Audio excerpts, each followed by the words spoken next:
Happy morning, dear friends. Here's your Dr. Rajanta. Welcome to Demystify with Ajay. In today's episode of One Concept, 2 minutes, we are diving deep into forward propagation.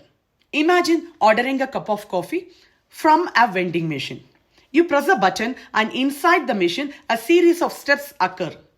Each one taking your input and processing it until finally your coffee is dispensed. In a neural network, forward propagation is just like that.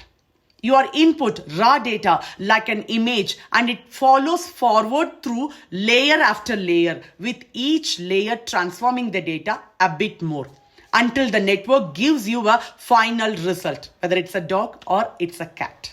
Difference forward propagation is the process where input data passes through a neural network to produce an output. And here it works like an input layer that accepts the raw input data, maybe pixels from an image. And here hidden layer, each neuron takes inputs, multiples them by weights, adds a bias and passes through the result through an activation function. So the output from one layer become the input for the next. And here output layer that produces the final prediction like classification labels or numerical values.